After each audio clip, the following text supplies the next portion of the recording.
So, welcome to Inspired Leaders Network. We're back here at the box at London School of Economics. Tonight, we're going to climb into the future of work. And we want to have a lively discussion. And we were looking for probably a more optimistic discussion. So what are we hearing? We're hearing lots of people saying the rise and rise of artificial intelligence, machine learning, robotics. Woe are we? At a time when unemployment levels around the world are rising dramatically, is this what we really need? Are they going to take away our livelihoods, take away our jobs, take away our dreams? Or is there a different scenario to be had? First of all, please give a warm welcome to Sally Clark. Sally Clark is the Chief Internal Audit Officer at Barclays. And Sean McGrath was the VP for HR. Having spent 10 years in the military, having spent 15 years, was it 15? 10 years in banking, and now he's in a fast-moving meditech business, Convatec. You couldn't talk about the future without getting someone from Search onto our panel, but someone special from Search. Please give a warm welcome to Simon Black. Simon, come and join us. So from my point of view, when you're looking at talent and you're looking at work, for me, the knowledge worker is the currency that people have to trade in going forward. And that is somebody who has the breadth of the experience that they have, but also the depth of technical knowledge. Where do you get your current talent from? And how do you see that evolving and changing in the future? If data and service are the core of this, then those should actually define the architecture and the structure of your business, as opposed to it being the other way around, where you are providing a product and a service and then you build your technology in order to deliver that. So if you're starting from a technology-led place, you then can actually start to bring in the talent that you need in order to map that against the services that you are trying to provide. So we're looking for people who aren't traditionally the place we would have gone in the past would have been Big Four. We'd have gone to the accountancy firms and said, I need an accountant to come in and be an internal auditor. Now what I'm saying is I kind of need people who are well versed in what we're looking at, and what we're looking at now, as Simon put it, is much more technology and data. But we also need people, we can teach people that. So what we really need to do is build a team of people who can work together with EQ and kind of care about each other. And so actually we're looking around the culture. What's the culture we want?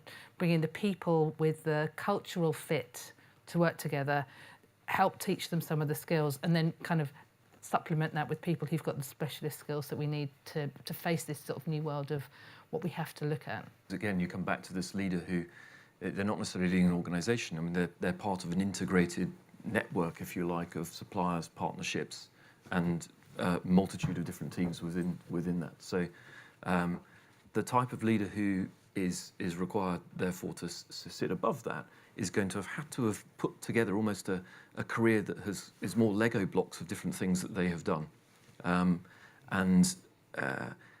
It's a mixture of yes, the intellect that you require, but a versatility of mindset. Talk to me a little bit about education, in terms of what the schools are helping to produce, what the universities and what further education. Is it still fit for purpose? But actually, wouldn't it be great if schools taught kids how to be a good citizen, what democracy is, and how to exercise the things that are important in society, how to manage your money, those kinds of things that you do need to have to exist in the world outside, rather than these fact-based things. New skilling, it's not reskilling, and the importance of that in a technology-led world will be, with the velocity of change that is only going to go up, will be all the more important to workforces. But it comes back to your point, Sally, that what underpins that is that you've got to have an education that is fit for purpose in a digital world. You'll get a search, you'll get a smile, and you'll say, okay, get on to the next one. This idea of continuous, but it's actually with purpose. It's not just to say I have 15 name letters after my name. It's actually saying here's where I can do, and here's how I can add value. But more importantly, here's how this organisation can add value to me. This is what I want to do, and this is where I want to work and be employed for a period, and then go off and learn something else. So I think that certainly is the direction, maybe a bit away, but I think that's certainly going to be the next generation's view. How do the panel How do the panel think today and tomorrow's teenagers can best prepare themselves to add value and gain value from the workplace? And how can we help them? But if you started with a blank sheet of paper and said, what do kids need in 20 years or 15 years' time, it probably wouldn't be all the things that we've got currently being taught in schools if you started from scratch. There is plenty of time out there, and I think there's an impetuosity that is felt, which is fine, it's good. We want to be doing things, we want to be getting on, but yet at the same time, just calm, step back, get some breath. But when you're sat next to your hiring manager who is trying to look for that specific skill set or the domain experience, how do you find the best way to get those on board with what you're looking for instead of focusing so much on the skills that can be taught? In my case, I just hire for who can be a team player. Do they have the competencies? They may not have the deep technical expertise. And ultimately, I'd advise sort of the client or the person who's hiring. At the end of the day, it's their call. People tend to do what they've always done. So you need to open their minds up to different ways of thinking about it. So, I'd push back on the line manager that says it's got to be the technical skills and question it and challenge it. The question I've got is, if automation is going to eliminate a lot of work, what do we need to do so that we are truly inclusive in terms of all capabilities in work, rather than creating division between a professional, adaptable elite and everybody else?